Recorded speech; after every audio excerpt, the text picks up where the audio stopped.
Hi. Well, I actually had a meeting with the landlord's manager because I've been living here for 6 years. The thing is, there's no back garden in the back. It's just a yard and it's just full of junk. I mean, literally, it's full of junk, and and the whole thing is concreted over, not a single thing. The only thing that grows out of it, out of a crack in the concrete, is some buddleia and a passion flower, which I actually wound up across the fire escape. And basically, I asked him if I could actually develop it into a garden. And actually, the forecourts from the other sort of houses, and it's a fairly sort of sizable plot. And he said, yes, I've got carte blanche to design it all. All right, let's all cheer to Yin. Well done. You dare to ask. And well, you shall be given. Okay, it's not, there's no soil in it, but hey, it's a start. I have a news for you. Anybody else has a situation where there's just concrete and they can't break it, okay, floor, and I see you plant in pots. Have you got also planting? Have you also got planting boxes? I do the pots, and also I have it's like a flower bed, and I have a little bit of soil in there, but I have it covered right now, and I want to uncover it to use it. But we have tennis court that I'm planning to make as a community garden. Wow. Yes. That is a beautiful project. Convert that activity in some food.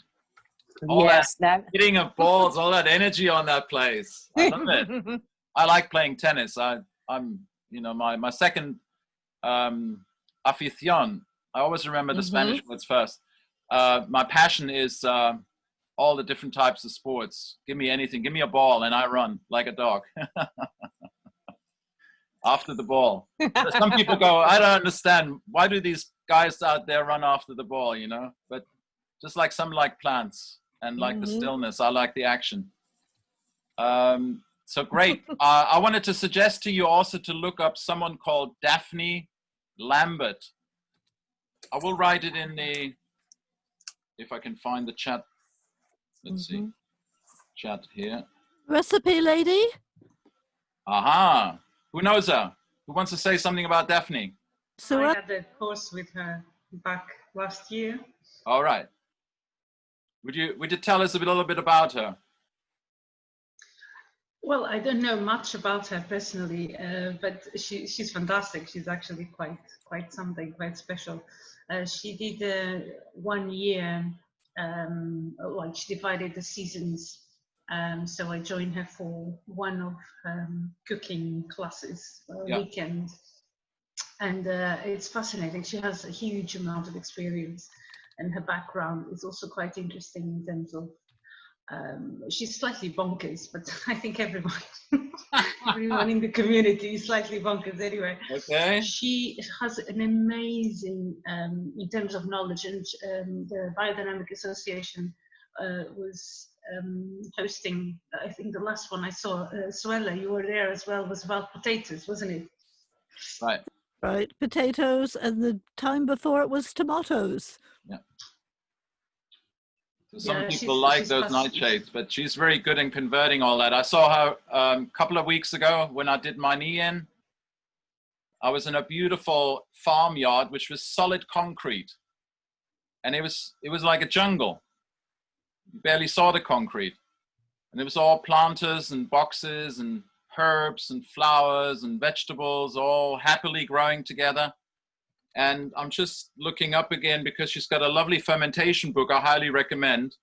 And also Living Food, A Feast for Soil and Soul. And yeah, just look up Daphne Lambert. I put her in here now. Let's see if I can get it up. And you get the name here on the chat box if you want to check it out. And just Google her. Highly recommend her work. And also when you become part of the BioDynamic Association of the Garden Club, she does a lot of presentations, webinars, and highly recommend to take her courses. Beautiful stuff. So as you say, Dulce, she is a character like we all are. I think maybe, in England, there are a lot of eccentrics.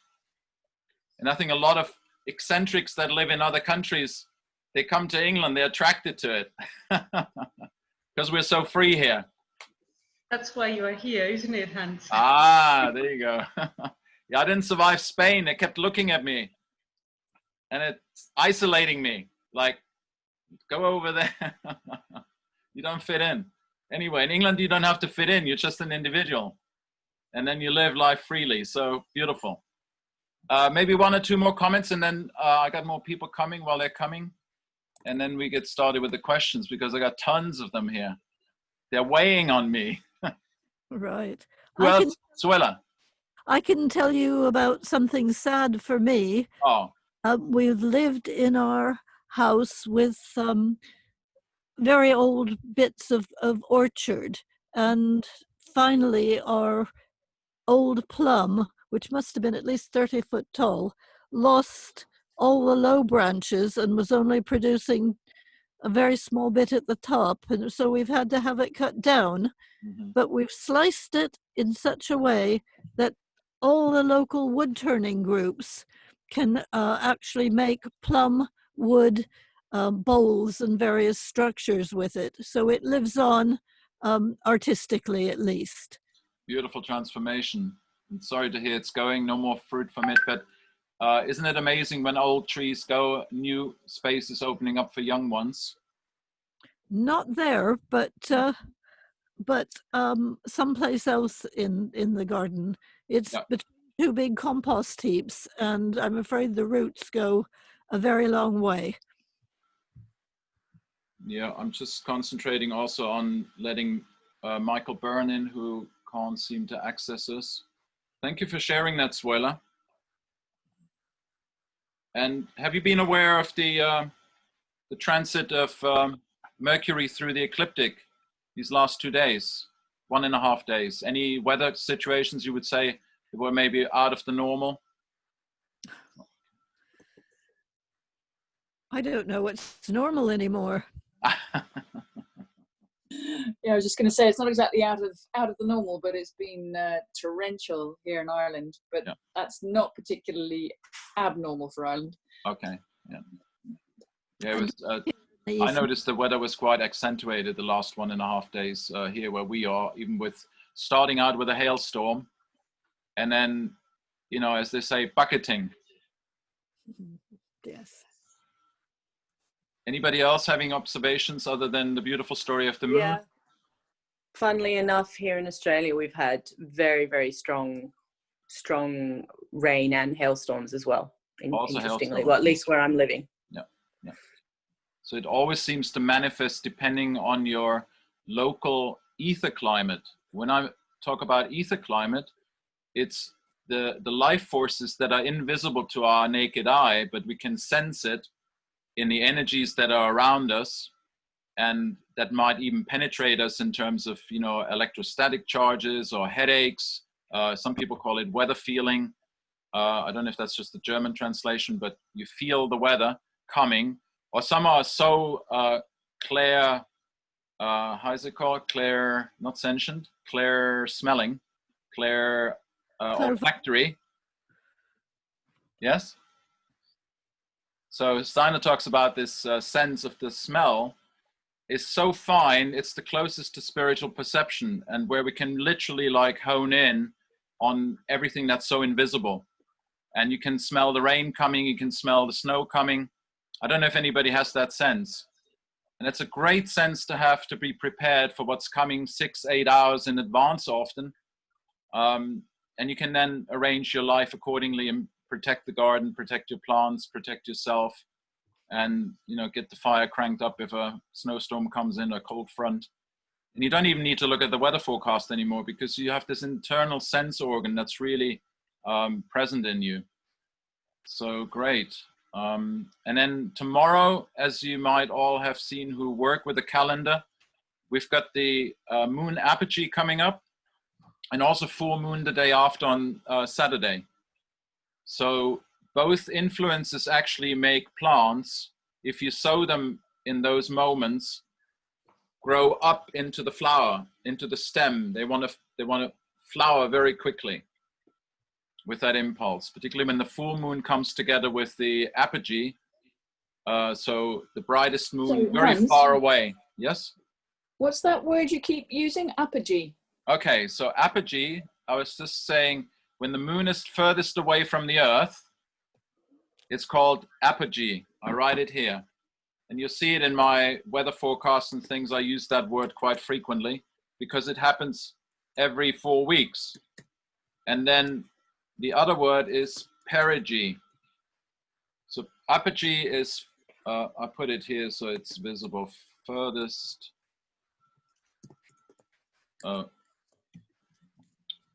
away from the Earth. So apogee, the furthest away from the Earth, and perigee, closest to the Earth, because the moon goes around the Earth in an elliptic shape. So it's about 40,000 kilometers difference.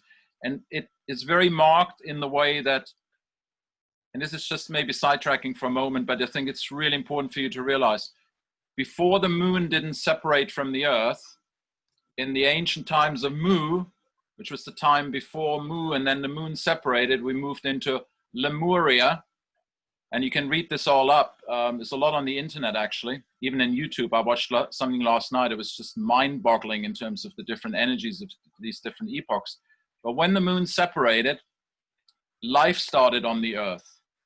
Before that, the Earth was a poisonous, obliterated place, just dead, you know, with all the poisonous gases, volcanic activity. There was no life possible. And when the moon started separating, it really started creating these rhythms of the tides, the breathing of the Earth's surface. I don't know if you're aware that even the tectonic plates, they rise and they sink with the breathing of moon going to full moon and far away, and the moon waning and coming close to the Earth. Even the surface of the Earth is moving 1 meter up and down. So this whole tectonic plate we're on is moving up and down on the magma. And of course the seas, when you go to the channel here, you got 6-8 meters of the rising tide and the sinking tides between the two tides every 8 hours. So you got to be very careful not to get trapped or washed out to the sea, because it's so vigorous, the movement of the water through the moon. And so the moon started regulating all the reproductive processes, and then the unicellular organisms joined together and they became mitochondria, and they became, you know, multicellular organisms, until eventually we came on the planet, because the Earth was prepared and it was cleansed. Because, you know, before that all happened, there was just nitrous oxide, sulfuric acid, and everything that was life inhibiting. And then as the algae started growing, it started producing the oxygen, and then the atmosphere rarefied and became more livable in. And now we're kind of shifting the things around again. It's becoming a little less livable, but I think we're going to heal it. So it's good to have you on board. And I got someone else in here. Okay, cool. So that was about the moon and what's coming up this week. And then we'll see at the weekend. I'm going to let you know what's happening next week. Now to the questions. You probably sorry, just very quickly, Hans. Yes, please. Right. Were you saying that is Mercury always a significant influence on weather? You were saying that Mercury was transiting this week, and therefore, yeah, you know, to watch for weather. Is that a thing, that Mercury affects weather? There's 2 places when Mercury crosses the ecliptic, because basically, say this is the ecliptic of the sun. Mercury is its ecliptic is inclined, so it crosses the ecliptic of the sun in 2 places. And that's about every 60, 80 days or something like that. And those periods where it's crossing, if the sun was there, it would eclipse the sun rays and intercept them. And therefore, everything from the geomagnetic field, Allen belt, the oxygen content in the air, everything responds and changes energetically. And even though the sun is not there in those nodal points, the influence is still visible and observable. And then the other thing, yeah, go on. Would that be the same for any planet that was crossing the sun's path? Absolutely. Yeah. And then of course, so it's not a Mercury thing. It's no. It's not a Mercury thing. It's a planet crossing the Earth's pathway thing. Yeah. The only thing you will realize in the course of the months is that the one that crosses most often is obviously the moon, because it takes only 29 days to go back to the same place in the sky. And then the second most occurring is Mercury. And then also for some reason, and there's a whole esoteric history about it, Mercury, you know, being who he is, the messenger, when Mercury goes retrograde, we feel that very strongly, because Mercury gets retrograde very often, almost 3 times a year. And then they say communication.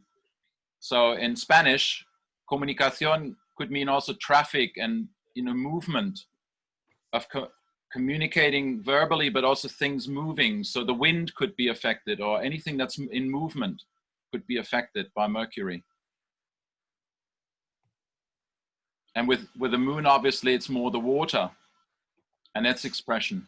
So slowly, as we go through the course, we will learn that every planet has a different quality, and it manifests itself depending on your microclimate, you could call it, or the ether climate, as I also call it, depending which elements and which life ethers are more dominant. Each planet will express itself differently. So you will have to learn, like, is your climate more watery? Is it more like really dense rock you're sitting on, like granite, you know, or is it limestone, which is a very soft rock and which is very hydrophilic, it attracts water, and granite repels water. So the more you become familiar with the environment, the more you will also, you know, with your weather conditions and climate, realize how these planetary influences are going to change your specific weather, your specific soil conditions. And that's what we're going to hopefully, you know, discover and explore as we go through the year. So if you live in a very wet country, you could expect like the moon and Neptune and planets like that to influence you more, whereas the sort of earthy planets would affect like Arizona more. So yeah, you're right on track there, Freya. Very, very well observed. So in biodynamics, we consider the innermost planets, which are Moon, Mercury, and Venus, as the one that have more influence on the reproductive side of things, the earthly elements, like the minerals, earth element, and the water element, whereas Mars, Jupiter, and then Saturn would influence the other elements more, like warmth and air. So Mars is a water planet, but in terms of its movement and the distance from the Earth, it affects the plants more through the silica element, whereas the other ones work through the calcium and the other base elements. And as I said earlier, the base elements are very much connected with water, where silica repels water, it attracts light and warmth. So we have the distant planets, Saturn, Jupiter, Mars, working through silica, which repels, as it were, water, attracts air and warmth and light.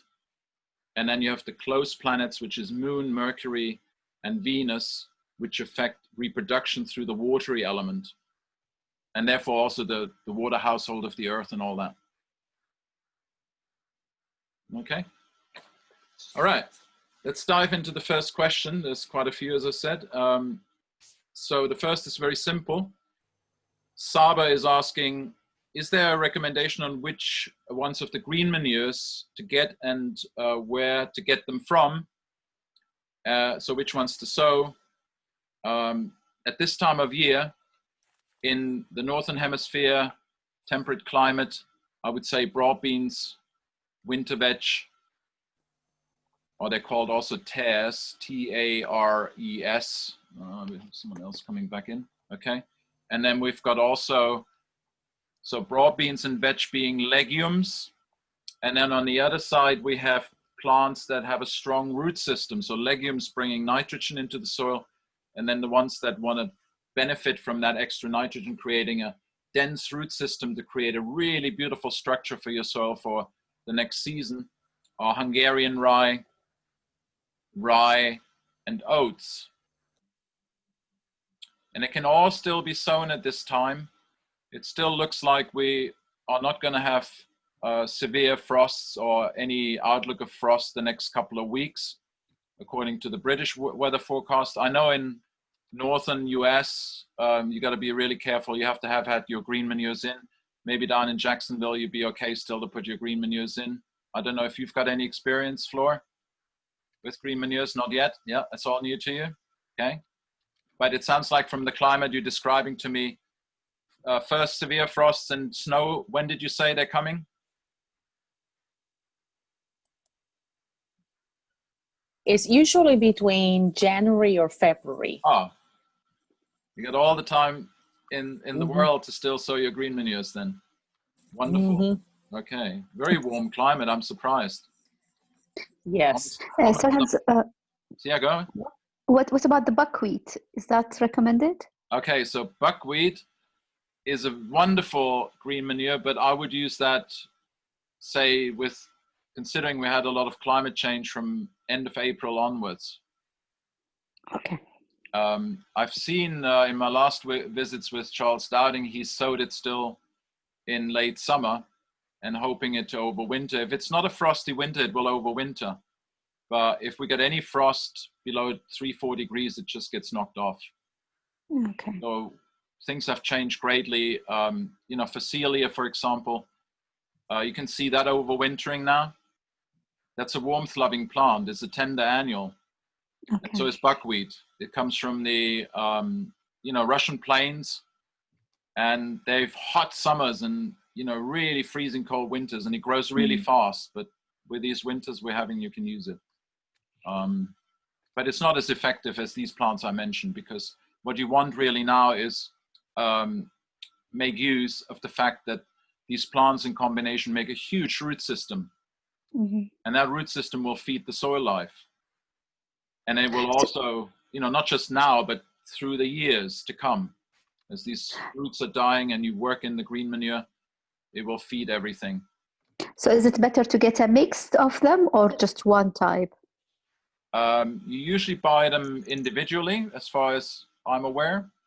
And Saba was also asking where to get them.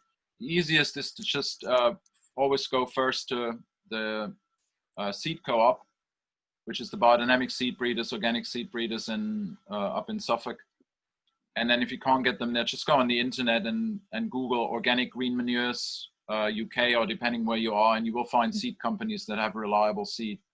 Just want to make sure if you do so now, you want to get winter vetch or tares, because the other ones would die with the frost or cold weather. Thank you. But Hans, can when, I ask? Yes. Sorry. Beata? How about clover? Is clover any good for now? So what I've chosen here are annuals, whereas clover is a perennial, and you can sow it again in spring. It's not a plant that does well sowing now.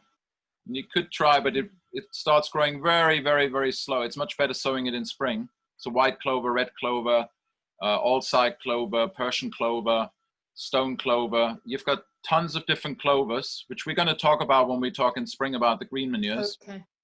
And they all have different connection with different soils and different pH, so alkalinity, acidity of the soil. But to your clover being the white and red clover, they're usually used in 2 to 3 year pastures.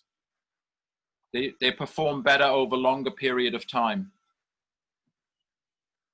How about something called Lucerna? I'm not too sure how it's in English. Yeah. Again, the same, lucerne or alfalfa. Yeah. Alfalfa, yeah. Yeah, which we know from the sprouting. Yeah. Anybody sprouts them? Yes. Yeah. Yes. Most potent, energizing, revitalizing food there is, the sprouts, particularly when they're legumes also, or the brassicas. If you want to have a good result with the lucerne and alfalfa, you want to really sow them again for long-term plot. You want to put a plot aside 2-3 years. It's most highly performing in its 3rd year. Very slow growing, but very deep roots. And the detox land, it's the best plant for detoxing land is hemp, the alfalfa, and other deep rooting, you know, plants like burdock and agricultural chicory, for example. But all those are best sown in spring. And do you have a PDF or anything with the information that you just gave about the different green manures and the sort of biodynamic perspective of the green manures? Yeah, that will happen when we get to it in the course, I'm afraid. I'm happy to say. Because today we're sort of, you know, scratching the surface, giving sort of immediate special hints without too much explanation, a little bit of explanation, but not going too deep down the rabbit hole, because otherwise we'll be here until 12 o'clock. I was advised by my local biodynamic farmer to use white clover with my brassicas. Yeah. Now that's a farmer's. Okay. Yeah. It's a wonderful way of intersowing them with your vegetables. Yeah. Hans. Sally. What would you recommend for someone with a largish garden? So I don't have acres and acres of land, but I want to enrich the soil. Yeah. So I can't do multiple big sowings of anything. So would sowing broad beans in a couple of rows, would that be a good idea? What about my flower beds? You can intersow any of those plants as much as you can see that they don't, you know, compete with your cultivars, the veggies you want to grow. Yeah. But ideally you have always a bit of garden free to grow your fertility if you don't have animals with manure, or you don't want to import outside manure because of the reasons we mentioned before, that in biodynamics we create this identity of the microorganisms literally like imbibing each other to grow into a synergistic kind of whole that then diversifies and diversifies without having to fight with anything coming in from the outside that then upsets the balance. It's best to look at, you know, having a part of your garden set aside to produce fertility, or if you have, you know, enough fertility to start with, to then just interplant them, intersow them into your vegetable beds or flower beds, wherever you have. Yeah. Thank you. And as I say, we're going to look at that also in the course more closely when we talk about planning the garden next Tuesday. All right, so let's move on. We have another question from Saba. What do we need to do if we observe that there's a lot of salt or debris or pollution in the air? And also, are there particular plants that can withstand seawater, so sea air, I suppose, or fumes from the cars from a close by highway or something like that? And what I'm going to do is I'm going to send you a list of plants that I'd suggest you look at. For example, trees tolerant for full exposure to sea winds. For those who live in the West Coast, anywhere you see the acis, the maple tree, is a weed. It survives really well. Also the wind. And then you have things like hawthorn and ash, the dwarf mountain pines. You see a lot of the maritime pines. Also, there's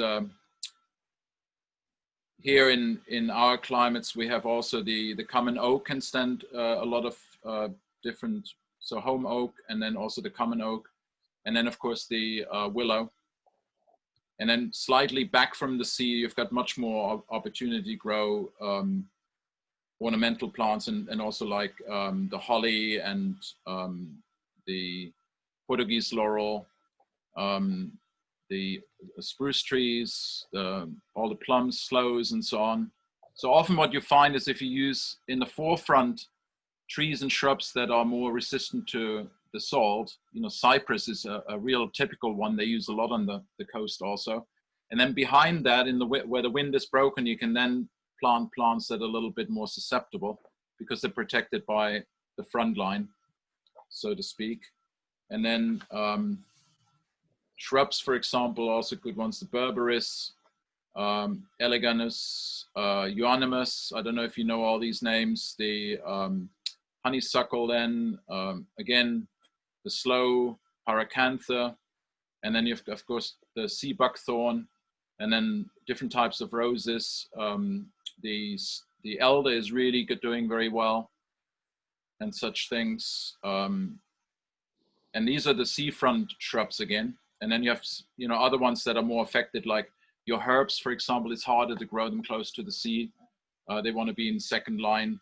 Genista, which is a, you know, in the broom, which are legumes, and cistus, which are beautiful bushes, make beautiful tea from the leaves. The budlias and such plants, phlomis, lavender, rosemary, and all those, they go in the second line. Okay, so that's for Saba and for those who are closer to the sea. Any questions to that? Anybody else who's close to the sea who has experience of plants that I didn't mention and they could do really well?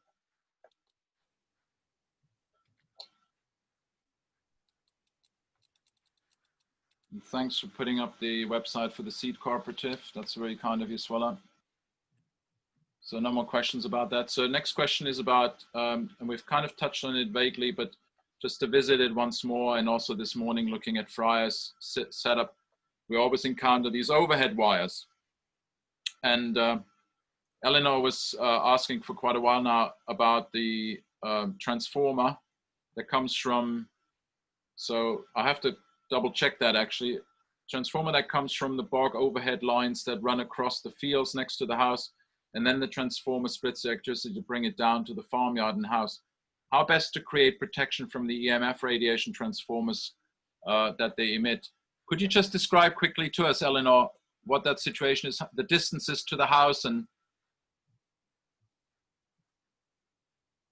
is it tall overhead wires, the 220,000 volt, or is it the ones on the wooden poles? If you unmute yourself, please. Sorry. There we go. Now we can hear you. No, not the really tall ones, the wooden ones, not the really tall ones. Yeah. It's quite an old, archaic system, probably. I mean, the transformer itself looks really old and rusty. Yeah. It's not particularly high up. It's maybe 200 yards. The electricity runs across the fields, just above the house, above the farmyard. And then the transformer brings the electricity down into the yard itself and the house. And you mentioned last week, you said that the specific area of danger is not immediately underneath the line, but you described a kind of 90-degree angle where it went off. And so I was quite interested in what one can do to, how can you mitigate that problem, that electromagnetic force? There's a few factors that. Sorry. Yeah. Well, if I just quickly say there are two probably main factors we need to look at. The one is electromagnetic influence, which has an effect on our own information channels. And the other one is the pollution of the air through the interaction of ultraviolet that penetrates really deeply into the earth now, and the production of ozone, and also nitrous oxides from N2 and O2 is fused into nitrous oxide. It becomes an acid. And so it was established by the British government actually many decades ago that overhead wires should not be built over houses because people will suffer long term from lung cancer because it creates chronic inflammatory processes in the lungs. Oh, welcome everybody. Why is there so much inflammatory lung issues around now and coming to a head? Because we are more and more obliterated with these electromagnetic fields, and they alter the chemical state of the air around us, and the chemical reactions that happen in our lungs. So our lungs are very obliterated by all these things. So to cleanse the air, I would say if you're in a home, you got to have a HEPA filter. HEPA filter is usually a very fine filter, which is advised for people with allergies like asthma. And they're not too expensive nowadays. And the other one I would highly recommend is also in the home, if you're exposed to, overhead wires close over your home or close to your home, salt lamps or ionizers, which I would recommend anyway, because if we're in an enclosed space, you can even try to do that in your greenhouse and tunnel to create the negative ions that the plants need to grow well. Because as soon as you enclose a space, you create positive ions, and that attracts disease organisms, and it lowers the electric potential of growth. So those are two immediate things I would say. Electromagnetically, and we're going to have a webinar on that in 2 weeks. I'm putting some stuff together. So I'll just say briefly, if you're in a all of you had physics, so you know what a Faraday cage is. It's basically a metal cage around you, and you can get metal paints to paint your walls. Here in Forest Row, we have a beautiful little suburb where they made copper roofs they put copper on the roofs. Isn't that interesting? Did you notice that old churches used to be built with copper roofs? Now they don't do it anymore because the what do you call them? The thieves come along and rip the copper off. It's so valuable now.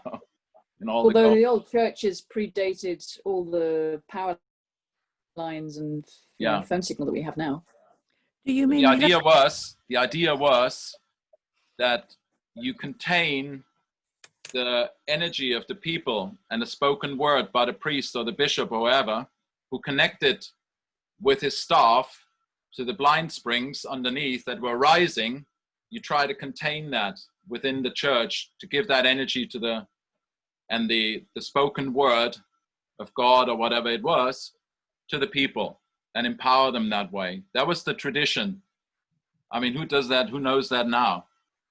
You know, you have to study ley lines and all those things and how the Celts used to work and the Druids. And the churches just took it over. They knew, I mean, they still know all these things, but we're not told about those things. So by containing it, which becomes a problem now with, just to say that quickly, if you create a metal paned room and then you use Wi-Fi, you're going to have a problem with your router, or router as you say here, because the signals bounce back and forth in your room. And then you made the case worse because you're using Wi-Fi in the house. So you need to cable everything in the house. So you got to know really well. So next time we go into all the nitty gritty in 2 weeks, Wednesday, I believe, so from yesterday, 2 weeks ahead, I'm planning to do a seminar on that, and then hopefully bring someone on who's also an expert. And Hans, can you recommend any research papers on the relationship between what you were just, the power lines and lung cancer? This goes 40 years back when I started researching it. It was a government release in the newspaper. Okay. You know, it's just like with mobile phones, you ever so often see a astute journalist who publishes something. And if I'd had collected everything that I was interested in, you wouldn't see me with all the paper around me. So I can't tell you, I'm sorry. But Google it. Or DuckDuck it, much better, DuckDuckGo. So they don't know who you're looking for and what you're looking for. So that's just a brief answer. Eleanor, does that suffice for now? And then we come back. Would you have time to come on to the other seminar? Yeah, I'd really like to come on to the other seminar. So with that the filter, the HEPA filter. Yeah. I mean, what is that? Is that something that one wears like a mask all the time? No. It's just an air filter in your room, and they're made very quiet now and very low energy consumption. And usually they come also with an ionizer often. Wow, I was looking at the transformer and thinking about how you were gonna, because I'd just written you and asked that question. Yeah. And a really amazing thing happened was I was looking at the line down the field. Yeah. And I noticed that it was completely different. It was dark in a way that it never normally was. And the whole thing was covered, the whole line was covered with starlings. And I just thought that was really very beautiful, natural way to stop that electromagnetic force. It's like the starlings were well, I don't know, absorbing it somehow. Some beings use those kind of technologies. Nice. Well, nice you observed that. Beautiful. Yeah. And then the posts serve for the prey birds. So the electric posts, unless you put them, that's a really important one. If you want to attract prey birds, you have to put posts up in your fields so they can actually prey from there. I had a place in Alicante in Spain, and it was amazing. There was one dead tree, and the falcon always came to the dead tree. It was just a post left in an old tree. And then, of course, the woodpeckers come and everybody comes, and it's just a wildlife haven if you leave some dead stuff hanging around like that. And don't get annoyed with it, because in Feng Shui, it's very well known that even in your home, if you are OCD is it? Obsessive compulsive, whatever. Like, you know, you have a museum at home, don't touch anything. That's not very healthy. They say 10% needs to be a mess, or dead stuff hanging around, rotting stuff. In the garden also, 10%, and 90% needs to be ordered, but you need also chaos. It's a bit like the 80-20 rule, isn't it? Do 80% of your concentration on positive stuff, and 20% can be the negative stuff. But don't do the 80-20 the other way around, because you're just going to go down the hole and you never come out again. That's just a little sideline. Okay, and the same is, you know, for these electric wires, if you keep looking at them, they grow bigger. I don't know if you noticed that. They become more prominent. And if you look at the field, how green it is. Oh, there's a little one for you. They used to have copper wires, and in the field, the grass under the electric wires would grow faster. This happens also when you use copper tools instead of metal tools, because the copper would oxidate and then drop down with the rain and fertilize the grass. So that's a little positive take on electric overhead wires with copper. And then one day we'll talk also about these experiments with the plants grown under electric wires to get plants that are resistant to modern technologies. So Flor, coming to you now. Following from my new potato harvest, I planted Phacelia, which I didn't dig in before it flowered. I left it for the bees, who are still coming to it. Should I just cut it down and leave it on the surface to rot down into the soil, or should I pull it up and put it on the compost pile now? Anybody who would volunteer to answer that question? You understand? So the Phacelia is still flowering, it sounds like to me, because it wasn't totally like dug under and cut up. It's just on the surface, and the bees are still coming to it. Why don't we cut it down? Sorry? Why don't we cut it down, leave the roots in the soil, yeah, and the plants on the top to rot down as well? Yeah. Okay. Okay. I'd leave the flowers for the bees. Yeah. Yeah, well, while they're rotting and slowly disintegrating because of the wet weather and everything, the bees will still make use. Wonderful. Yeah. Any other take on that? And will it really rot down? Will they really rot? Yeah, because I mean, they're quite big. Ah. Should over the winter. How big? Well, they're, yeah, probably 2 or 3 foot tall. Ah. I mean, they've been there since. Okay. I suppose in June, so they're big, and I just wondered whether if I cut it all down, whether it will actually rot down over the winter. Yeah. Will you be putting muck or some sort of mulch on top of them, or were you just going to leave the soil bare? I was just going to leave it. I don't know. Personally, I'd leave them on the soil surface. Okay. But it depends on how you're making your compost. Yeah, that's a good question, Swella. And then the other question I would ask also is, what's your intention with that part of the garden where your Phacelia is in spring? Because that's very much that we have to start thinking ahead. What are we trying to achieve for the next crop in the crop rotation, for example? What will follow this as a... I haven't thought about that, but is it significant as to what I should put next? Well, as Swela said, you know, were you going to put compost down or whatever? Is it just lying there? So let's assume you just leave it lying there. Yeah. So you will probably end up with the skeleton of the carbonaceous, lignified, cellulose-rich material. Yeah. And the rest will have been absorbed into the soil by the rain and by, you know, the worms and everything else pulling it down. Right. Any activity because of the warm winters we have now. Traditionally, say 30 years ago, I wouldn't go down that route. I would say, you know, get it in there, into the soil, for the soil life to have access within the soil because it's warm enough for the worms to work it down, whereas they wouldn't come to the surface because it was much too cold. So you see how much depends on knowing your climate, how much depends on what you want to achieve with it, and you know what your weather conditions are at the time when you go through. What I thought though was, what slightly confuses me was that I thought with Phacelia that you were always meant to kind of dig it in before it flowered. Because then it was finer and it would be taken into the soil better. And I was worried about the fact that it is now, you know, big plants with big flowers and everything, and the length of time it would take to be taken into the soil. And I wondered whether it was better to actually chop it, put it on the compost heap, and then add it sort of through the compost. Yeah.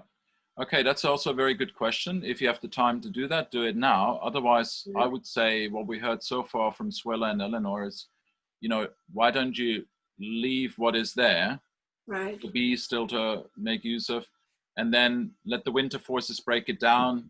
The soil is kind of open to receive also the winter forces into the soil. If there's frost, it works into the soil. Okay. And then in spring, what's left, you just rake it up and put in the compost. Okay, that makes sense. That's kind of where I would take it. Yes, Yin? Okay, thanks. I have another thought. Since you've actually let them grow quite big and obviously let them flower and they're still flowering, collect seeds for next year. Good point. So you might as well collect them. If you can, yeah. You know. So some might be far enough advanced, and then though when you say that, Yin, would you say we have to take them inside? Because outside it's just rot? Self-seed? I mean, I normally sort of wait until it's a dry day and collect on a dry morning. Yeah. When it's completely dry, not wet, otherwise it'll just rot. Yeah. As from what I can remember, yeah. So you got a little window next week, Tuesday through to Friday. It looks like pretty clear weather.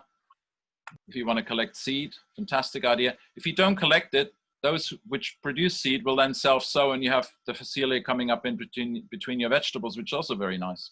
Right. There's no, you know, there's no limit to variations. Okay, fantastic. thanks. Nice. Thanks for your contributions. Mulching. So much needs mulching, but I never quite know what to use. I'm loath to use straw as it is always full of corn seeds that start coming up, and hay gives me a crop of grass. Very good point. I really like that observation, because when I started out gardening, my teachers didn't realize we cut the hay too late and it was full of grass seed, and then our beds were just, we had to like hoe them again. Not good. So even master teachers make that mistake. Coming from California, they taught me, and they didn't realize in England everything's so lush, because California can get very arid. So there we go. And then, do I mulch with compost or well-rotted grass cuttings, even though it may have had the fire fungi in it earlier?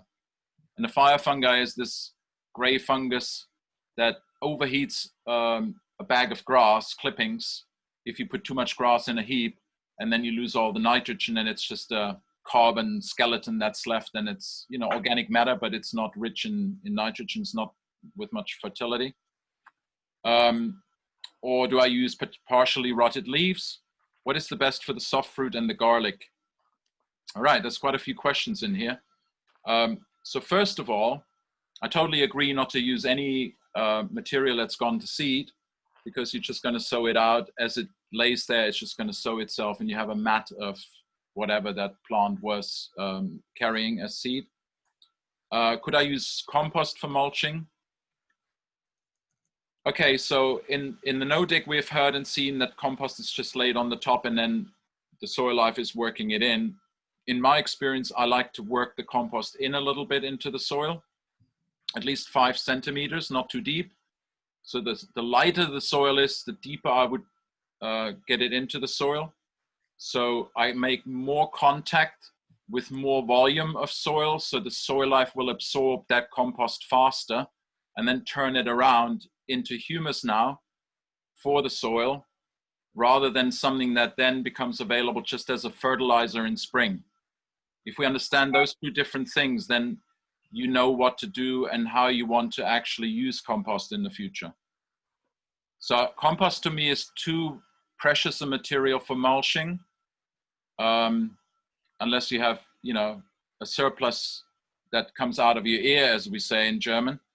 But most people have not enough compost. So I would use it not as a mulch. I would use it just for feeding the soil and the soil life, and then let the soil life feed the plants.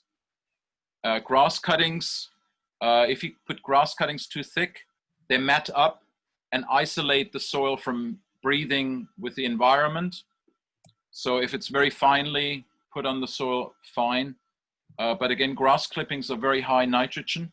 If you just put them on top of the soil, you lose all that nitrogen through volatilization, through becoming air and gas. Or if it breaks down and it rains a lot, it's just washed out into the soil as a salt, and you lose it to the subsoil and to the groundwater. And then it's adding to the nitrite and nitrate pollution. So I wouldn't use grass cuttings necessarily either, though I know there are people who use that in permaculture. Too precious a material for mulching. I would use as much as possible. And I was just inspired this morning visiting Freya's farm or home and garden. If you have bracken, bracken's not going to take over. It's not having seeds, it's having only spores. Bracken has one of the highest contents of calcium and phosphorus, potassium, and it's a beautiful mulch. And then just like your Phacelia, what's left in the spring, you just use that and add it as a carbonaceous layer, as a brown layer into the rich green material of your compost piles. So if you have that at hand, there's such a resource nowadays growing everywhere. Or if you've got any, you know, even hedge trimmings or stuff, and then whatever is green from that is absorbed, and then the rest you rake off and put in your compost in spring, for example. And the bracken can be brown or green. I mean, most of it's brown now anyway, so you can just any color. Any color. Okay. Yeah. Okay. I mean, the earlier you get it on, the more benefit to the soil possibly, but I wouldn't worry about that too much. And then your question is about partially rotted leaves. Sorry, Hans, just to add there what you were telling me earlier, because it was super interesting about fermenting the Greenbelt to make a slug repellent. Oh yeah. Then you got that benefit also. Look, Freya remembers from this morning. You use that beautiful bracken everywhere, which is a pest now. It's a plague because of global weather change. I'm not going to say global warming because it doesn't exist, I believe. It's just warmer winters and colder summers. Just talk to the Russians. They tell you otherwise. If you use that bracken, it enriches your soil with those nutrients that I said, and then you have a slug repellent at the same time, yeah. Just what I need. But make sure you got not too much grass around, and not, you know, have your bed paths clear, and with your mulch also deep mulch. That bracken, it's got a substance that's poisonous to the slugs. And then it's got a lot of silica forces also. You know, when you think of the fiber it carries, it's a very balanced plant. It's almost like the stinging nettle, very balanced. Beautiful plant. I mean, the bracken, I think the bracken is actually taking over the world right now because we're lacking humus, and it says, grow more, let's make humus. Let's, you know, keep cutting the bracken and put it in your garden soil and what have you, you know.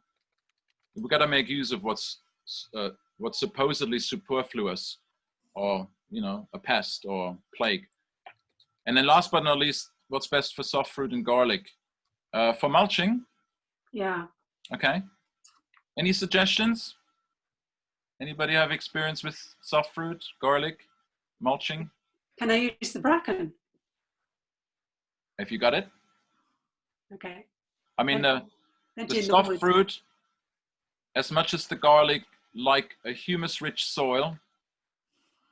So if you add the bracken mulch on the soft fruit where it doesn't bother, you know, thick enough so the herbs don't come through. You don't have to actually do any hoeing or weeding. And with the garlic, why did you want to mulch the garlic? I don't know. I've just seen it at Plough Hatch and Tablehurst. They cover it. Okay. Right. But they were using very old haylage. Yeah. It comes up spoiled stuff. Yeah. Yeah. And they usually cut the hay in flour. Hopefully. Right. Yeah, because it's more nutritious for the cows. So that's makes much sense. You know, I don't know. I always grow my garlic just on the soil. Like, you know, I put it deep enough in the soil and then let it just grow there. Okay. And I suppose if you mulch it, you keep more heat in, so it develops a bigger root system for spring to grow on faster. Right. I think that's maybe the only advantage. And keeping maybe some herbs down that you don't need to weed in winter, because everything's just growing away in winter with the warm weather we're having. Next question. Thank you. You're welcome. So you have some, your main question here is about leaving the beds exposed to the cosmic forces, particularly in January, February period. And you got leeks, standing, purple sprouting broccoli, and Swiss charding carrots, and a few parsnips still in the ground. And I've just planted a mixture of phacelia and mustard in one long bed. Do I leave the others empty? Okay, so I would ask the question again. The one thing is exposing your beds to the cosmic forces, leaving them open. And then I would ask the question with it, what for? So for example, if you want to sow early radishes and early carrots and parsnip, particularly parsnip wants to be sown really early next late winter, early spring, when the soil is cool, after these winter forces have worked into the soil. And you don't want any crop residues or roots and things, because you can't pull a seed drill through that soil unless you again, you add just compost on the top and you sow straight into the compost. But I would say if you have any crop residues like green manures, it's very hard to prepare a bed where you actually do direct sowing for root crops. So that would be a main consideration, leaving a bed open over winter, or having, Brussels sprouts and then taking the roots and everything out so I can actually sow properly. Unless you have a lot of compost, and you can just put the compost on top and then sow into the compost. It's another possibility. But that's the two. I just thought that last week you were talking about the January to February, the forces that crystallize in the soil. And I wasn't quite sure whether you were saying that you should leave the soil bare to allow that to happen. It's always good to have some soil laying bare for that in your rotation, I think. Right. From that aspect, and also what I added now, from the aspect of having the beds. Okay, when these winter forces work really strongly into the soil, what do? In a heavy soil particularly, is they make the soil friable. They create huge surface areas of nutrients becoming available in the soil that are naturally in the soil, in the mineral structure of the soil. Of course, the more humus you have and the more compost and the more established the garden is, the less maybe that is necessary for that purpose. But for the purpose I said last time in the course, that new forces enter deeply into the soil, opening up the soil for that reason is very helpful, because those new forces are informing the plants to grow healthy, strong, and resilient for the new season. This is not considered in organic gardening, because we're only interested in having a lot of quantity and some quality, and the moon working into the soil through the watery element. But in biodynamics, we want to work through the element of the warmth element, which expresses itself through frost and heat. And if we don't expose, well, I'll give you an example now. If I constantly keep myself covered when I go outside and I don't get cold anymore, my cells won't know how to deal with extreme situations in my body. They will just sort of half die, but they don't die properly. Something called apoptosis, which is cell death, doesn't happen anymore because they're too comfortable. You need to expose your body and the soil to death forces. The death forces are the cosmic frost forces, the crystallizing forces. They're like, they're destroying soil, they're destroying organisms. We're working between destruction of the old, which was the old structure in the soil, or if there wasn't any, to create new structure for the soil for this year and new forces to grow the vegetables. So we plant between destruction and chaos and order. And these cosmic forces, what they do is they chaotize the soil and then they restructure it at the same time. Just like what you do if you take a cold shower, you kill a few neurons and a lot of cells in your skin and in your fat tissue and everywhere. And then the body has to recreate new cell tissue, which are babies and they're new and they can resist the onslaught of new extreme weather conditions or, you know, life-changing, challenging situations as a human. And we've become too acclimated, or whatever you say, to just having everything so. And in a layered situation, protect it and don't touch it, just add to it. And you keep adding to things in the brain also, you get Alzheimer's and dementia because the brain can only process so much information and memory. So we obliterate our short-term memory. And if you start taking that analogy for the soil, we don't, in biodynamics, we don't want to not disturb or destroy the mycorrhiza. We want to stimulate the mycorrhiza to regrow in spring, adapting to the new climatic situation of that year. So it's a totally different approach from preserving, conserving, keeping the order for every, you know, for whatever, you know. We might not know for what, but someone told us to do it that way. So if we start thinking, we always need destructive forces and reformative, formative forces to work juxtaposition and integrating into each other. In the compost, we put material to be destroyed right down to the molecular level. And then it's being reformed and restructured and recomposed. It's called compost because it's a composition of the new structure of humus. And if we don't allow it to decompose, and the same is true for the soil, then it will just stay in an old way. It's not going to adjust to the new forces that are coming in. And that's what we're trying to achieve with biodynamics. So, you know, it might be sounding like an oxymoron, as they say in America, because on the one hand, you want to protect the soil, but on the other hand, you want to also, you know, like children, you want to protect them enough, but you also want to expose them as they grow older to detrimental forces, because otherwise they never will know how to grow up and stand up for themselves. You can't just pamper them. This might be very Germanic or Hungarian even, you know, like we need to survive and all that, but I think we need both. So it's like strengthening their nervous system. It's sort of pushing them to the limit, but then coming back. Strengthening the nervous system and establishing new light pathways of information that were not needed, that are not needed anymore in the new year. They were established the past year, referring and relating to the light pathways and information coming from the cosmos through the protonic influx. And I could give you a whole spiel on quantum physics there. You know, biodynamics is based on quantum physics. And if we don't give those new pathways, just like in our memory, if we don't go to sleep and destroy the old neurological pathways and forget about the old stuff and wake up in the morning with nothing in the brain, just looking at the new, unbiased and new, we're just loading until we get a nervous breakdown. So in a way, you were right with the nerves, you know, but it's connected also with light and protons and how light travels. It needs new pathways every day in the soil and in us in human beings. And when we grow that way, then we have plants in the new year, which will communicate the cosmic forces that are present now, here, in this season, at this moment, in this moment of time and evolution, that will help our consciousness to evolve. Otherwise, we stay in an old consciousness.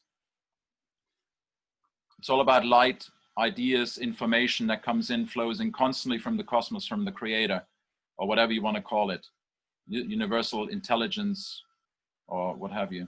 All right? So. Thank you. Any other takes on that? Because, you know, that's my take. I want to hear other ways that people might see this. We've got 4 more questions, I think. So if we aim to close by 9:30. I have a question. Birgit, please. I don't even know whether to formulate it properly, and I just try to understand what you said. As it comes. So why is it not happening anyway, what you describe now in nature, you know, the destruction? So say if you have a tree and the leaves fall down, yeah, the destruction does happen anyway then on the ground, doesn't it? By the decomposition of the winter and the winter forces. And does it not then happen automatically, and then the layers sink into the soil, and then your whole cosmic forces go into the soil that way? So why does it need a human to, why I don't get it. It's a wonderful question. Yeah, it's a great question. People keep talking about the forest and nature. I'm with her. Yeah. Have you been in the forest and scraped away the leaves? What's underneath? That's what I think that's what I'm because it is soil, isn't it? It's it's quite dark and decomposed. Yeah. Well, once you understand and study soils more profoundly, you will realize there are different types of soil, and different structures, and different humus presence, and different fertility. And I try to explain it in that way. If I go here outside my house in the forest now, and I started a garden on the forest soil, there was, well, where the trees didn't cover, there was a bit of grass sod, but under the trees, there were a few leaves, and under the leaves was subsoil and rocks. There was no soil. Soil is a combination of humus and the soil biome, creating a soil medium where you can grow plants for food, for example, that need at least 15 centimeters of topsoil with 5 to 8% humus. In the forest, if you go 10, 15, 20 centimeters down, you get a humus content of 0.01%. That does not grow any vegetables ever. And even if you're not in a forest here in Sussex and Forest Row, where we started a garden at Emerson College, the topsoil is so poor that if you don't start digging it and activating the soil with oxygen and with warmth element and with enough organic material, you will never grow vegetables. You only grow herbs. So really you're saying, in one way, what you're saying is that the whole process of growing vegetables and needing that depth of the compost is already something completely man-made, is it? The vegetables are man-made. Let's face it. Grains are man-made.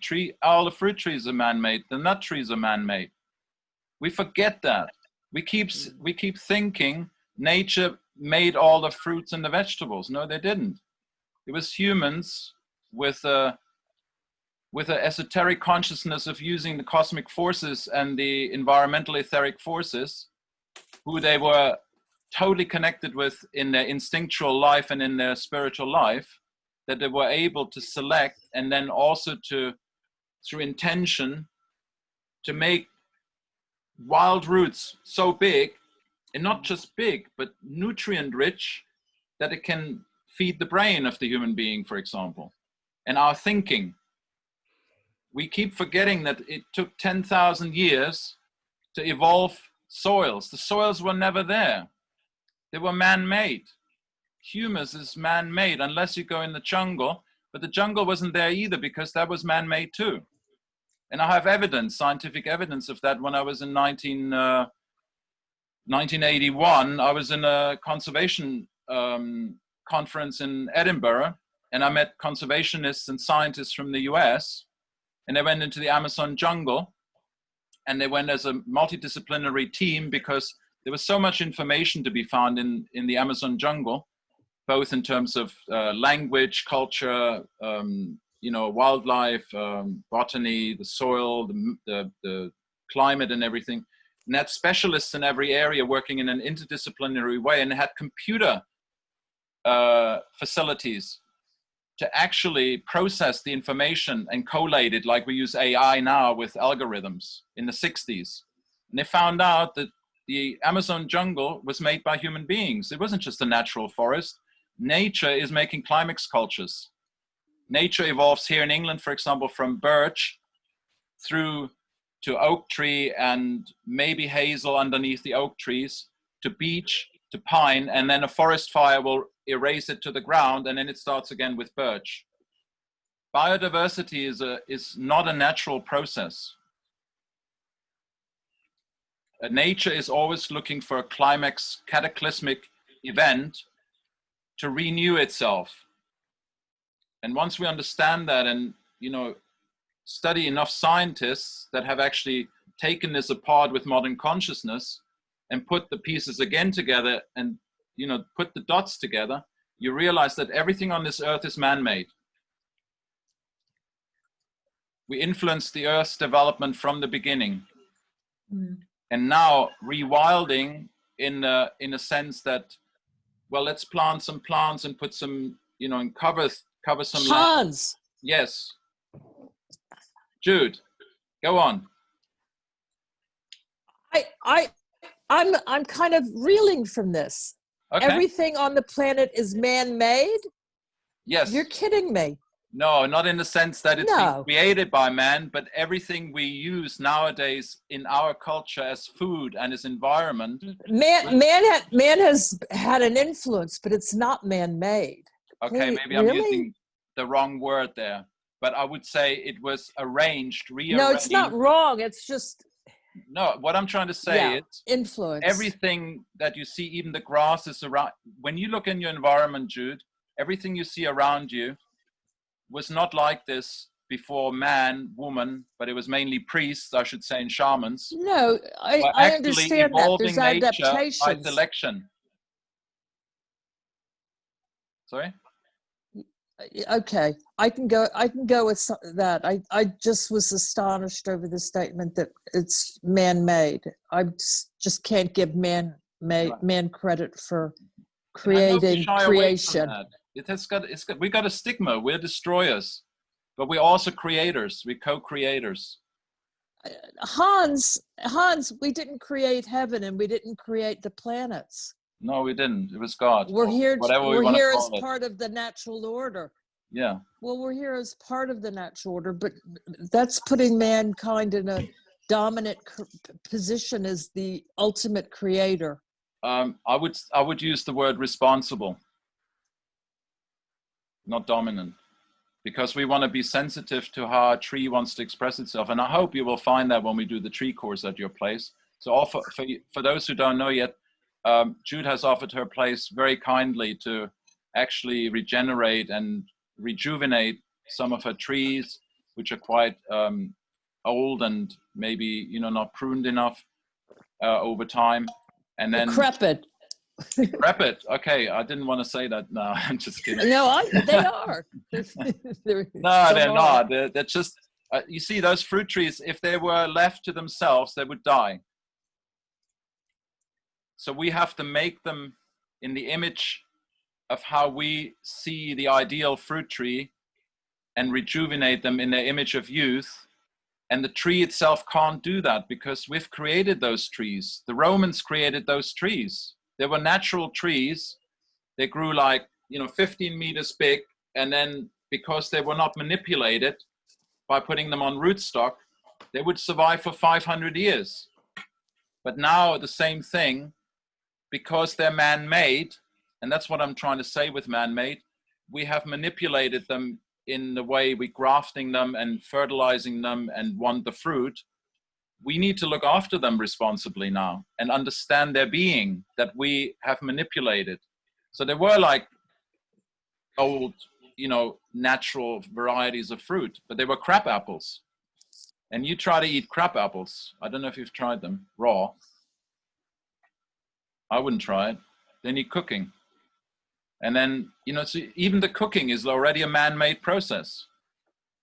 So I hope you understand what I'm trying to get at. I'm not going to say anymore. I just am cringing over the word man-made. Okay, because Hans, we use a different word.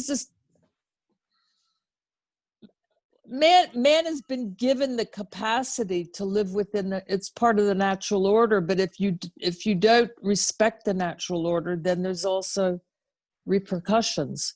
So we're here to live within the natural law would be my way of expressing it. But to say it's man-made, I guess it goes against my I can't resonate with that. That's all right. That's quite all right. Actually, can I maybe... Anybody else who wants to make a comment on this? Yeah, me. Very important subject in a way as a fundamental philosophical question, I think, what we identify with and how we treat nature and ourselves in relationship to nature. Please, Ian. Well, okay, another example apart from plants is dogs. How we bred lots and lots of different varieties of dogs for all manner of things, from hunting to security and for play. And, you know, we've bred that for our own vanity. I know, but man hasn't created dogs. Man has had an influence on dogs, but Absolutely. You have the natural. That I go with 100%. And human beings have the will and choice and so on, and have been given a lot of capacities, but it's all endowed by nature. Human beings are not the ultimate creator of it all. Sorry, that's my... agree. Yeah, that's okay. Yeah. That's and I don't... Great point, yeah. I understand the bit about breeding and so on, but bottom line, you have to have a dog there to begin with. Absolutely. Yeah. At some point, I hope to get with you into a different imagination about what was first and what came second in evolution. Because we have a very materialistic way of the way we see, you know, we go by what we see rather than what was in the invisible world. And that would lead too far away from what we're doing now. But just to say, there's a different perspective of how evolution happened than a more materialistic, naturalistic viewpoint. Well, there's different views because I practice an ancient Chinese medicine that's thousands of years old. That has a whole insight that is expressed in a different way, and that's why I really like the biodiversity that American Indians have a heritage, the Chinese, Japanese. I mean, all cultures have had ways of seeing the natural order. And according to the Chinese, the natural order of creation is because there was heaven and earth to begin with. So anyway, and human beings didn't create heaven and didn't create earth. No, definitely not. Totally agree with that. Oh, okay. Then that's all. We're saying the same thing because human beings. Yes, I'm talking more in terms of evolutionary processes. But Hans, I really like what you said, that, you know, we're not only destroyers, because nowadays we are presented with that, you know, view that we are the pests of the planet. And it really is gone to an extreme, because we're not only destroyers, but like you said, guardians, can be creators. So I really like that point, like, you know, all these extinction rebellions and all that movement, global warming, we are only, you know, we should stop living to save the planet. That's what new normals kind of we're presented with, and I don't really like it. Because I think, you know, going into any extreme is not good. And, I like your take on this. And I think it would be really good for those interested in more philosophical questions at some point to come together and explore that more, because our future will depend on the realization that we're all part and parcel of the whole creation, and we all have a responsibility in our level of action. I mean, the animals on their level, but we're all interacting always, and we're influencing each other, and we're all co-creators. But what will happen if one of those of the chain are separated out and not allowed to interact anymore? And that's been happening through industrialization, and I don't want to go deeper into that now, but that's where we abandoned nature, and we call it now wilderness. because we don't realize that the native people, they never had any wilderness. Everything, I highly recommend you watch the Anuna episode of the Koki Mamas speaking to the BBC once more. Just Google Anuna and see how they embedded in nature and nature in them, but how they actually interact with nature, being responsible and healing nature. And that's kind of, we've seen through modern consciousness that man has made things. Things are man-made. Fruit trees are man-made. There were original trees there, but they were man-made in a manipulative way. Now we have to find ways, how can we integrate it all again? That's what I'm trying to drive at. Anyway, so let's move on, because we've got a couple more questions, and then I think we don't want to end too late tonight. So there was a question from Swela about the valerian last session, and then someone answered it actually. That was Louise, I believe, has valerian growing in her garden. And it's a pinkish, whitish flower with very fineish leaves, sort of 2-3 foot high. They grow on very wet, damp soil. And then you got the valerian that's often confused with the preparation valerian, which is growing on the walls, particularly in limestone areas. You see them with purple, sort of pinkish, more pinkish, dark pinkish flowers. And with ovate leaves, they don't have that serration like the valerian that we know for the biodynamic valerian. So the biodynamic valerian is the Valeriana officinalis. And I wouldn't know offhand the botanical name of the other one, but it's a different species that's not used for the preparation. And I've got a question here. The methods of insulating compost heaps over winter.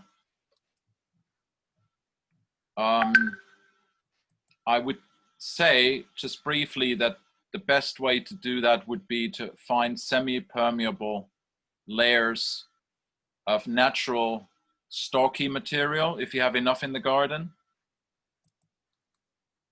And if you don't have enough natural material, if you can get hands on old natural material carpets, that would be my next choice. Or old wool, or, you know, we talked earlier about hedge trimmings, wood chips, bark chips, whatever you have of organic material that's sort of airy and very carbonaceous. It doesn't break down readily, and it's not wasted by putting it on a 4-inch layer on top of the compost to insulate it from extreme heat changes, because if that happens, then the bacteria and the fungal community and so on can't develop. And then you got also the artificial materials. There are certain fleeces, thermal fleeces, that are really thick, almost like carpet. They're also semi-permeable. They're quite good green material. You can get it from LBS, Garden Supplies. It's a big garden landscape supply. That would be the last choice. I would stay, if possible, with natural materials, even if it was sticks, branches from trees. They all break the wind. They all create a kind of still environment. And then what's much more important than that is the valerian preparation that was addressed earlier, because that gives an invisible sheath of warmth around the compost pile. So valerian preparation together with, yeah, a coat, you know, literally like a winter coat. So think of something fleecy, any material that's got hollow. Yes? I have a question. It's just occurred to me, obviously compost heaps can generate quite a lot of heat. Yep. And I was just wondering, when is the optimum time when it could actually generate so much heat that it's beneficial for, say, putting that heat to use to, say, starting up seeds in spring, for instance, that sort of thing? Yeah. Is that viable?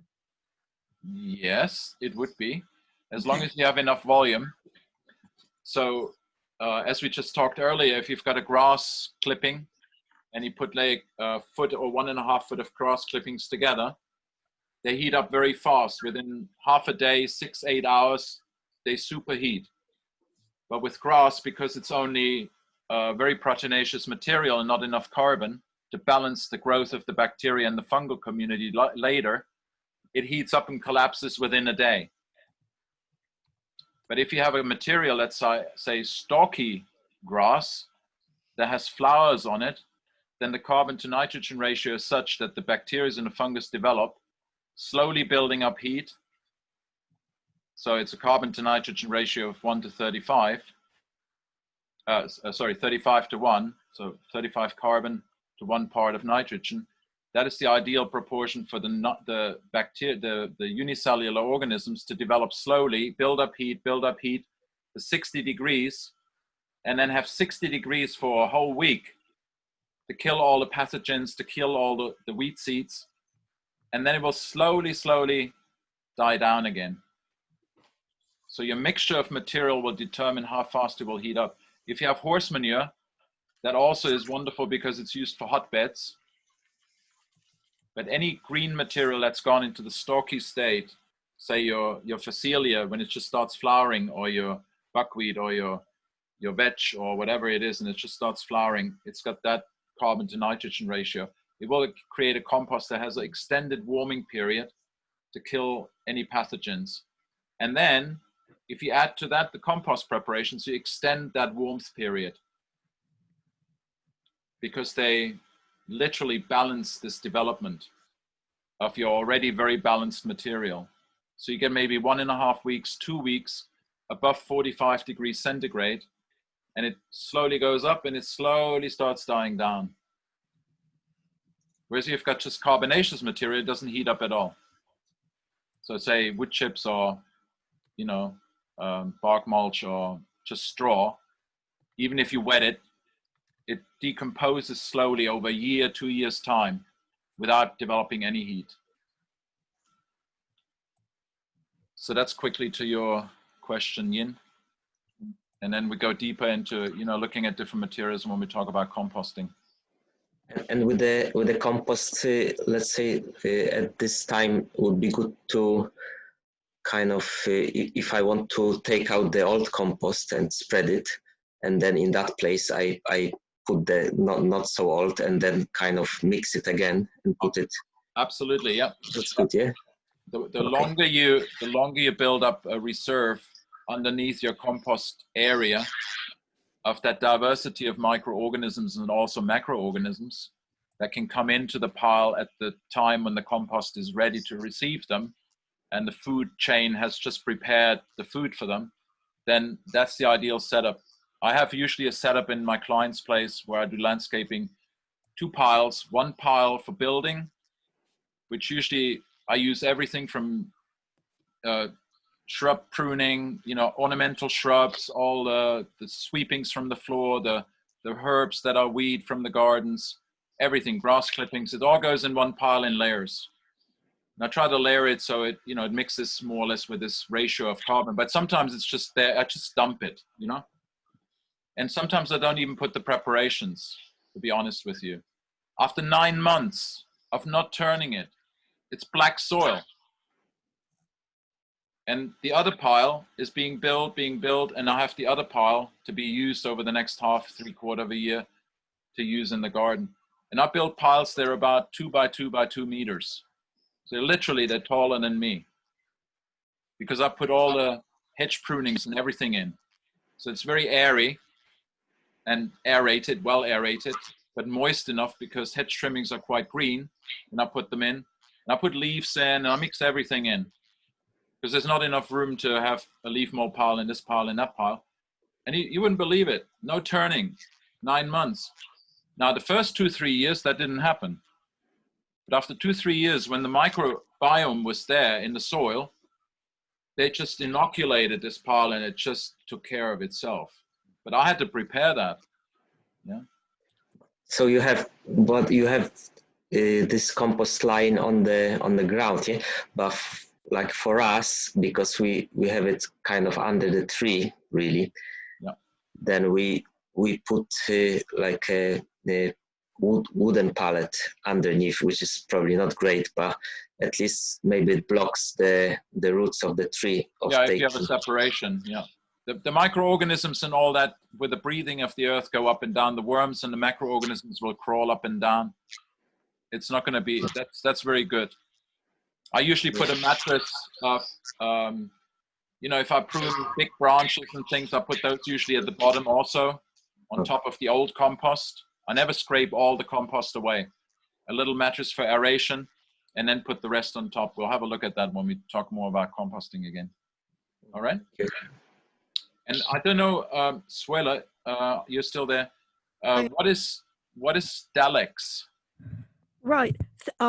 That's right. That goes back to Doctor Who a long time ago. We'll ignore that. Think about the black plastic composters that you might get from your county council.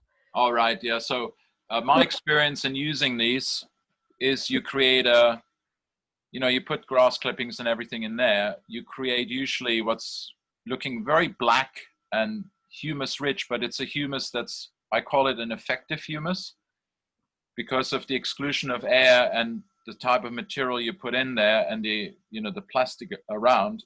It doesn't ever produce a stable humus that lasts forever in the soil. So it is basically organic matter that is very readily available to fertilize your plants through the watery element, through the water itself, rather than through the microlife in the soil. So it's very rich. I put in horse muck, I put in grass, I put in all my weeds, I put in pruning, I put in everything I really have basically to make compost. And essentially I wanted to keep it going over the winter. And the question was actually asking if I should wrap old carpet and binder twine round. Around that, okay. Yeah. That was my basic question. Treat it this, you know, plastic, if you ever touch it in winter, it's really cold. That's right. That's why I wanted to wrap it. Yeah. It insulates a little bit, but it's also conductor. So your idea of any carpets, you know, there you can go wild. I mean, whatever you, reed mats, something natural, you know, to break the wind and create air columns, basically. That will insulate. Columns on the outside of Daleks? Yeah. Why? I'm a bit uncertain about that. Why on the outside? Yeah. Oh, because you don't want to lose any volume that's so precious on the inside because they're so small already. Oh, I see what you're saying. But I was going to wrap the entire Dalek with old carpet. Inside? Outside. Outside. That's what I'm saying. Yeah. Yeah. Outside. Outside, I'm asking about carpet. Yeah, exactly. You were saying, oh, I'm not quite sure what you were saying. Something like reeds? Yeah, yeah. If you have reed mats or any old mats, you know, anything that has airspace in it. If it was natural, I'd prefer natural materials. You know, straw mats. Name it, you have it. Inside or outside now? Outside. Okay. Yeah, always outside because. Hans, can you use sheep fleece? Oh, fantastic! It would really put good use to them. Yeah. And they're usually free. Yeah, if they are free, even better, yeah. Though I hate to see sheep fleece being used for that because they're so valuable for clothing and for insulating other materials, but compost is valuable too, so why not? Well, the sheep fleece that often is being produced now, good for clothes at all. Oh, okay, yeah. And that's why the farmers get very little, if or nothing for their fleeces. It depends very much on the sort of sheep you're growing. The quality, yeah, of course, yeah. So that's a useful bit of information. Thank you. So we don't need to feel so bad of throwing the fleece away now. Well, I don't. I amass them, I use them differently. Yeah. Insulating the outside of the bin sounds like a good idea. Absolutely, yeah. Underneath, perhaps something else's wrap.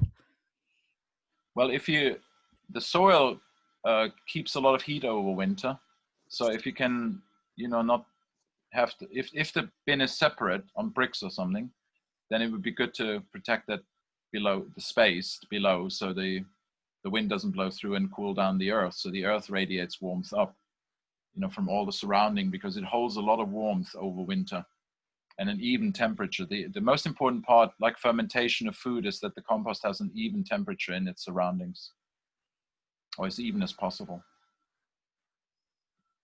All right. Cool. Yes, please.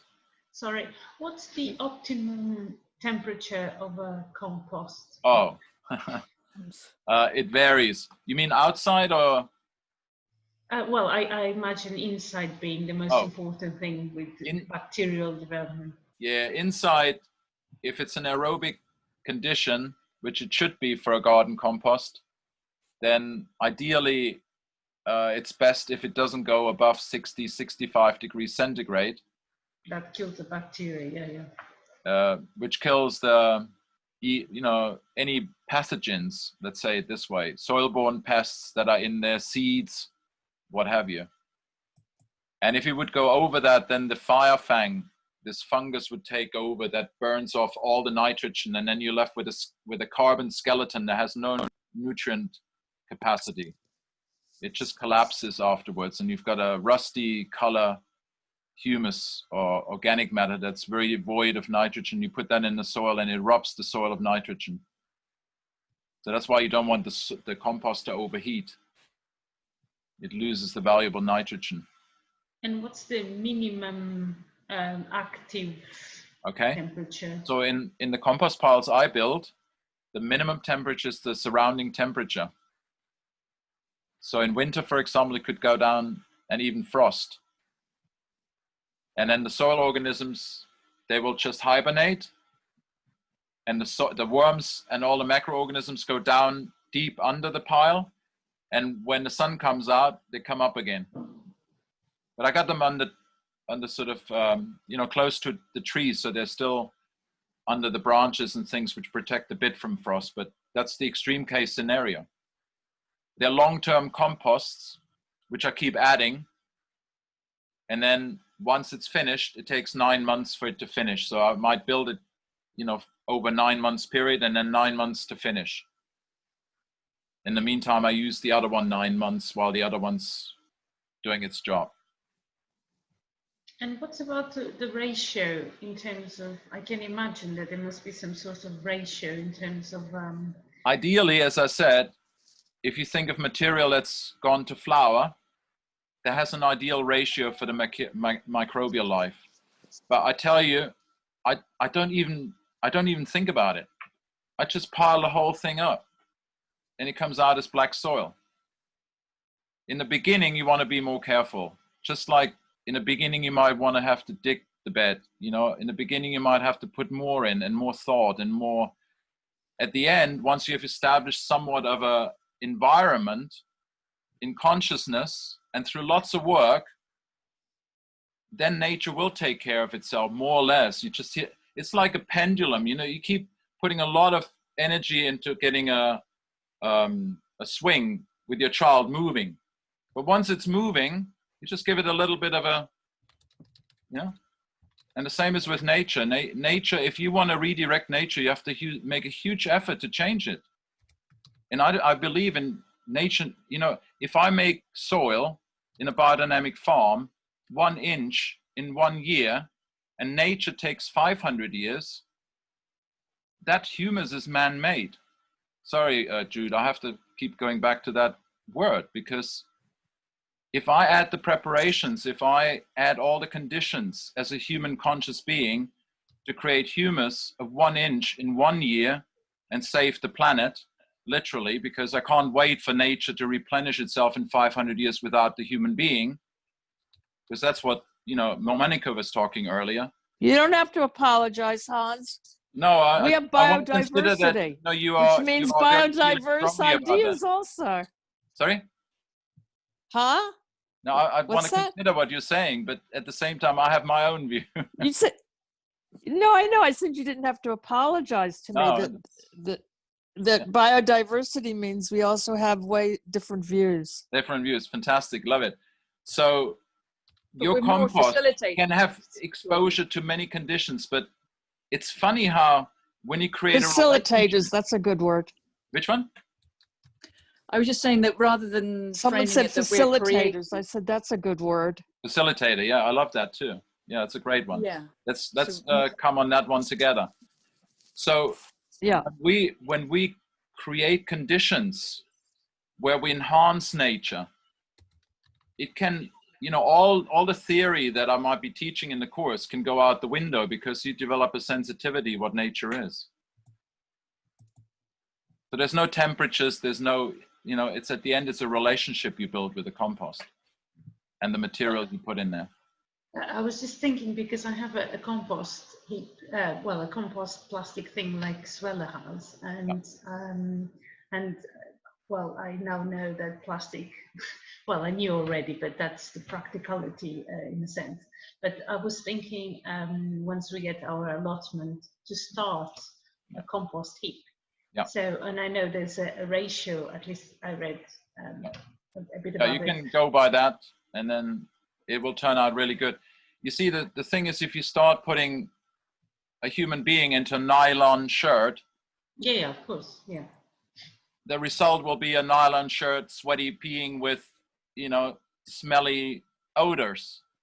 The same happens, you put a compost in a plastic container, it tends to be more likely to go smelly and putrid because it can't breathe.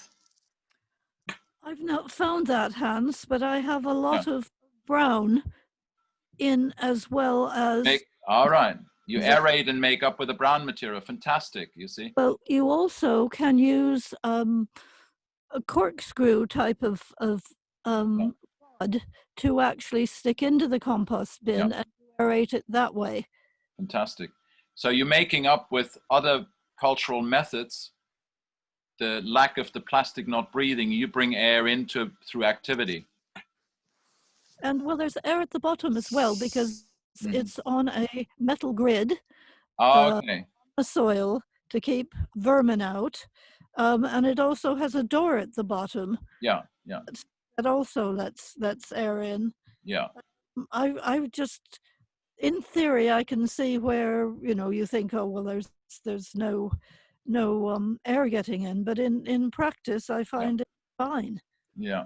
Well, I don't want to kill the goose, but sorry, there's more to be said about this than just having the feet in the air and the rest is surrounded by plastic. But you're making up for it. So if we know how to balance things through activity, through materials, then we can alleviate the one-sidedness even of a, you know, relatively bad material.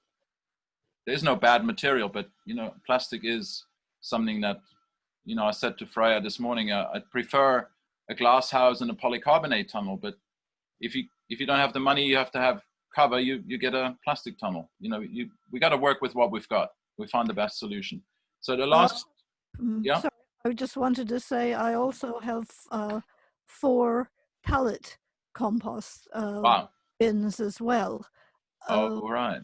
And so I can easily compare one to the other. And I without doing some proper soil analysis, I obviously can't say, but I couldn't really tell the difference between one and the other. I'm very curious if you were to squeeze the material coming out of your plastic bin really tight and then press your thumb on it like we did with the soil experiment, which I hope you will do also, would it be very different from your other piles in terms of the structure? I was saying I don't see a difference. No. But I use it as mulch, but it's heavily full of pure horse manure lifted off the fields, not with a bedding, but just the pure boluses as they come from the horse's bottom. Oh, wow. Very rich. That is very concentrated. And that I put all my weeds, etc., my privet, etc., in that way. Yeah, cool. Again, did you want to look more carefully, and we'll have a look in the spring when I open some of the bins. That would be very interesting if you could share that with us. Yin, you wanted to say something? Sorry. Yeah, actually, it's to do with MySpace. I'm not sure what type of. I would actually like a traditional composting area, but obviously, being concrete, that's going to be out of the question because of the leaching, right? No. So I'm just wondering if there's a sane solution to that. Yeah, well, if you have a possibility of bringing some rich, humus-rich garden soil in, which has got a wide diversity of, you know, soil organisms to inoculate your compost from below, sitting even on a concrete pad, that would help probably. How would I? Because obviously compost eventually leaches some sort of, like, you know, that juice at the bottom. Not sometimes. necessarily. No? Yeah, sometimes.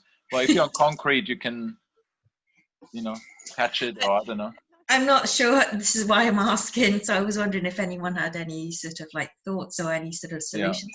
Yeah. There's two ways to get around that, Yin. What's that? I'm sorry if I'm butting in. I was a master composter for Leicestershire County Council some time, and there's several ways around it. But I would suggest looking at a bokashi bin, which are bins that you put your kitchen waste, etc. in. And then you will add a bran that has bacteria in it that will help actually rot it down. And you'll get 2 bins. Sometimes you can actually get them from your county council, 2 bins and the bran. And you put your veg down, or your tea leaves or whatever down, and then you put a little bit of this bran stuff on it, and the bacteria is activated and rots it down. Now, these bins likely will have a tap, and you can turn the tap and collect your leachate, which will be presumably quite rich itself. But that's one way. The other way is to have a wormery, which is similar, not with bran, but you would be using paper and worms and your kitchen waste. What are your thoughts on the hot bins, the commercial hot bins that are available at the moment? I have one. I was given it. Oh.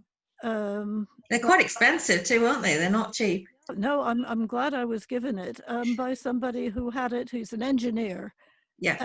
And he reckoned that it wasn't up to much. I think what he wasn't doing was adding what they ask you to do, which is things like quite a bit of wood chip as you down. And you also are given 2, you'll laugh at this, 2 liter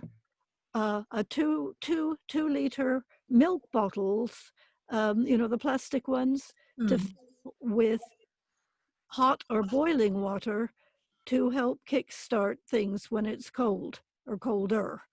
And I've done that, but my friend who gave it to me has big compost bins that he actually lines with some form of house insulation or polystyrene, and that works well for him because he likes making lots of compost, as I do. I like that idea, actually. I like insulating, so the stuff that you use for roofing. For roofing, you mean like rock wool or? Insulation. And you cut it with it's very easy to cut with a saw. Yeah. Just be careful. Wear your mask. Here, I very highly recommend a mask, because the silicate particles will rip your villiola or whatever they're called apart. Okay. Yeah, it's very dangerous, the rock wool. They're like asbestos. Literally like asbestos. No, it's not. Neither. No. I mean, what Hans is saying. Yeah, the particles. They're as dangerous as asbestos almost. Well, if rock for your lungs. Yeah, for rock wool. Yeah. Well, all I can say is they use it on new housing estates on a very, very regular basis. And I haven't seen anyone yet using any masks or anything with it. So whatever it is, isn't, I think, as problematic as something like asbestos, which of course is very dangerous. You're saying this is a foam plastic material. Very dense. Yeah, I think I know what you're talking about. Yeah, and it's got on one side a aluminium layer. That's it. Yeah. That's a modern material. I personally would stay away from it because it will gas out heavy metals. But there we are. That's just me. You may well be right. I've never used it. I'm just quoting my friend who's very happy with it. Yeah. I think he probably grows ornamentals rather than bed. Right. Yeah. I mean, I'm just trying to keep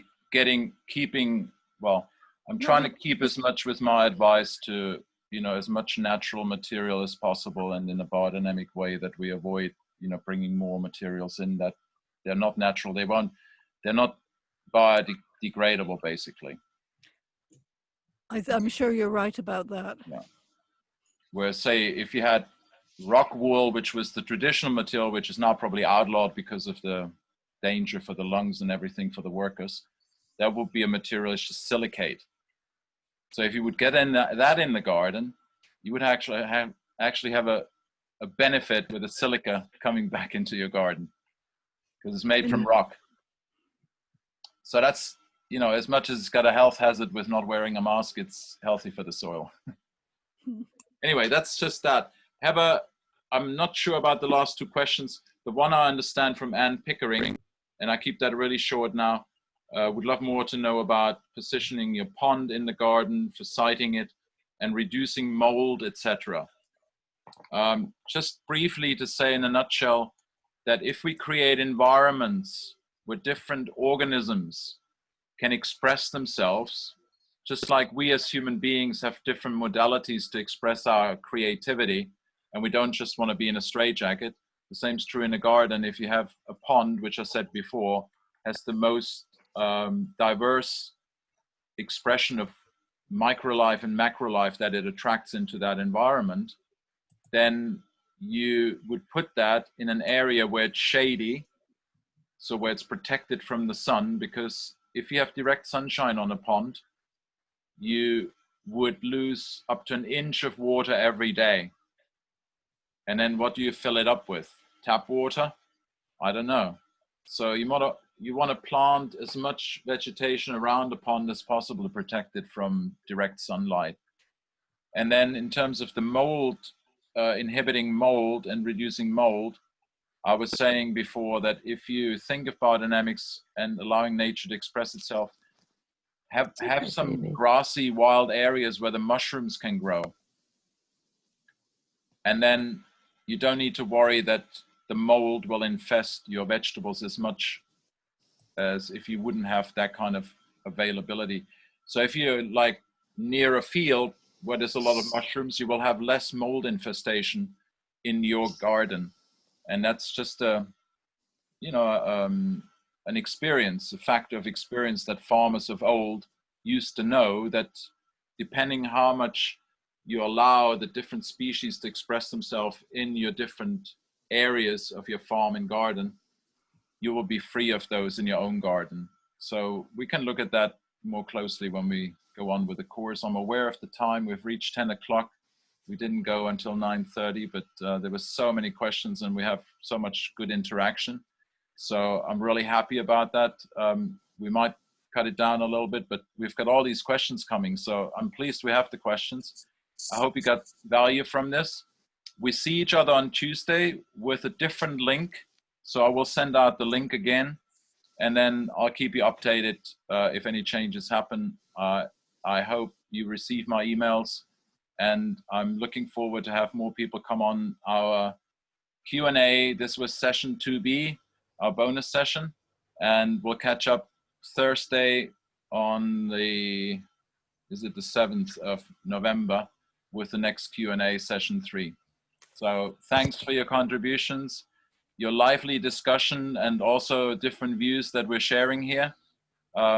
we don't want to get necessarily into debates, but I appreciate that we can have different views, because that's the only way we can have that biodiversity, which Jude was mentioning.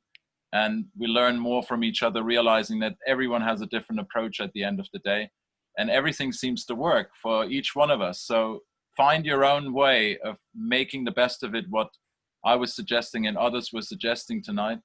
And I hope you're going to have a very valuable, enjoyable life with it. So thank you so much, and have an amazing night. See you on Tuesday. Blessings. Thank you. Thanks so much. Thank you so much. Thank you. Bye-bye. Thank you. Bye. Thank you. Bye. Thank you. Good night. Bye. Good night. Thanks a lot. Bye. Welcome. Bye-bye.